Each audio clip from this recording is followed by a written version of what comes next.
Okay, so I want to show you how to edit a blog. So if you have various blogs, you'll see them all on the left here. I actually have a blog called Watch Past Call Recordings for my people, my students who follow my live calls, but it's a blog. So I'm going to just click edit. So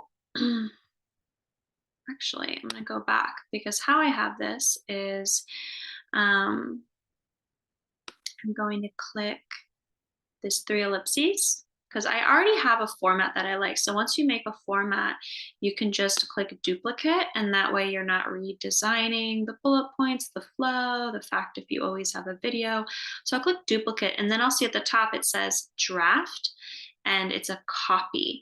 So what I can do first is click the three ellipses, and I'm going to change the settings. And in the settings, I can do a few important things, specifically changing the image. So let me first remove this image.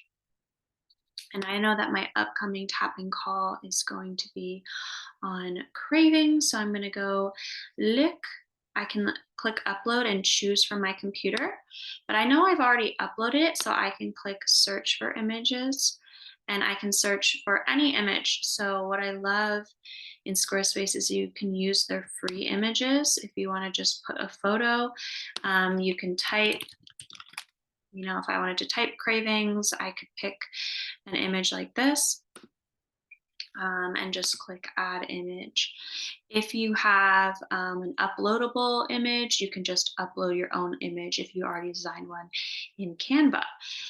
Something that's great for SEO is having URLs that look clean. So I don't know if you've ever been searching on Google and you see some crazy URL that's really long, it doesn't make sense, versus you see a URL that looks legit, like EFT with Jane, hashtag 5 pro tips.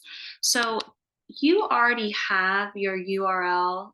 This probably might say blog, and then it's best to put a really clean title. So I can edit this backend. This is going to be whatever your blog is called. Mine is monthly call recordings. It might be blog. You can't change that. You can change that on another page. But this, I'm going to just say EFT for cravings demo. And that way, that's going to show up in my SEO. If is someone saying EFT for cravings, maybe I put EFT tapping for cravings. That's going to show up. It's going to help. Okay. Once I've done that, I'm going to click options, and that's where I can change the tags, the categories. I can allow comments or disable comments. I can make it a feature post, like maybe you post all the time, but you have 3 articles that if someone goes to your blog, you want to read first, you can make it a featured post, and that it'll flag it as featured and pull it to the top. And you can move it from a draft to published to scheduled. What I love about this is, say you like to write all your content up front, you can schedule it, and I can say, all right, I know I wrote it today, but I actually already have a blog that dropped today. I already pre-wrote and have a blog here.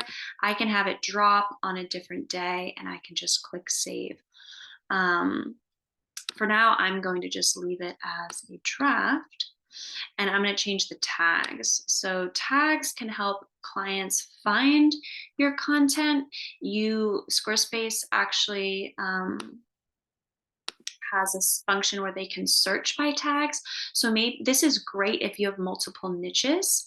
So say you work with veterans, or say you work with postpartum moms, infertility, and menopause. You might want to have 3 tags. It's also, if you don't want to search for tags, this is also how people might find you through SEO. So you can use tags in 2 ways. You can use it for SEO. So I might say EFT tapping for cravings.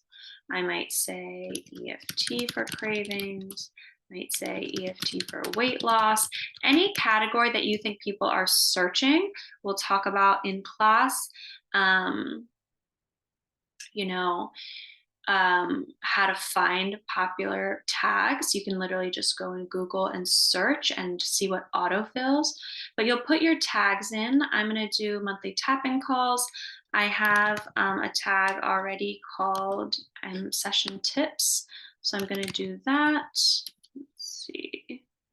And I also have one called physical symptoms, and it falls under that. So I like doing those because then if someone's searching for physical symptoms or session tips, they'll find a tapping call on tapping with cravings.